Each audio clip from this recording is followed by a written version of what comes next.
Hi there, welcome to Vlearned's Instructor Guide for creating and managing lessons. In the previous video, we discussed enrolling trainees in the course. Now let's dive into creating and managing lessons.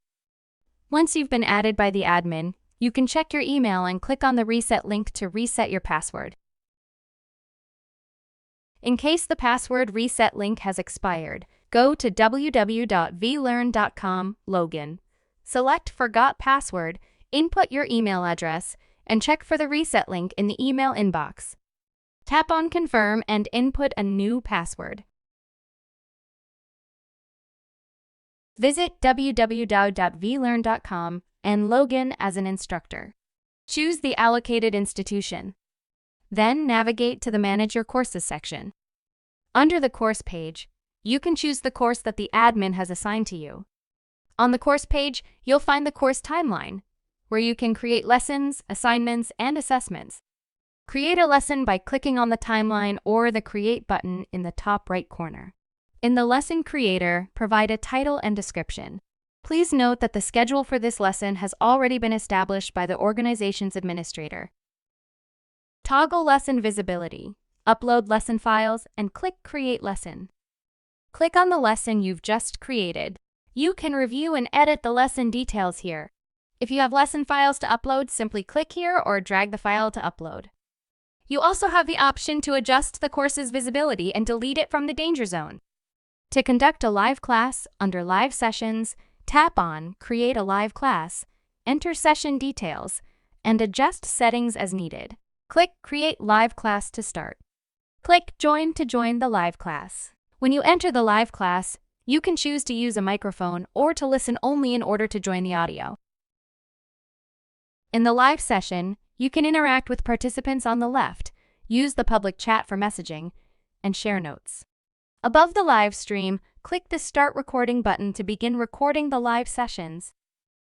To upload your slides for the class, simply click the plus button at the bottom, then select Upload or Manage Presentations. And you can upload your slide. You can also initiate a poll here, offering 4 different response types to match your question. After everyone has completed the poll, you can publish it in the public chat and on the presentation. Select Share an external video to share videos from other websites. Please note that these videos will not be visible within the recording. Select Random User and it will select a user randomly for you.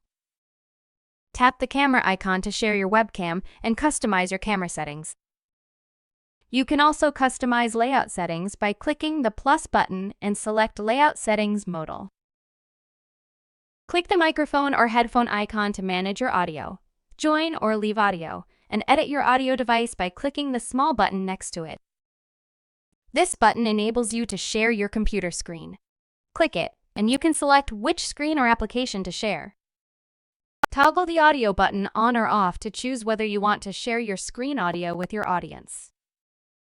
Clicking this button will minimize your presentation. Click the hand icon to raise your hand and use the small button beside it to change your emoji status. You can monitor your audience's hand raising in the notifications and their emoji status from their profile thumbnails. If someone has clicked thumbs up, you'll see the thumbs up icon on their thumbnail. You can use the presentation tools here. Utilize presentation tools to highlight key points, add sticky notes, and customize your pen settings. You can adjust the color, size, and font through the toolbar located above. There are also undo and redo buttons here. Turn on the multi-user whiteboard. The multi-user whiteboard feature fosters collaborative interaction. You can manage user settings through an icon located beside usernames. Here, you can create breakout rooms for discussions or group activities, track trainee progress through the Learning Analytics dashboard, and etc. You can click here to check your connection status and session logs. The 3-dot icon opens up a menu for additional settings, including the option to leave the meeting or end the live session. That's the completion of this tutorial. In our next video, we'll discuss the steps for teachers to create and manage assignments. See you in the next video!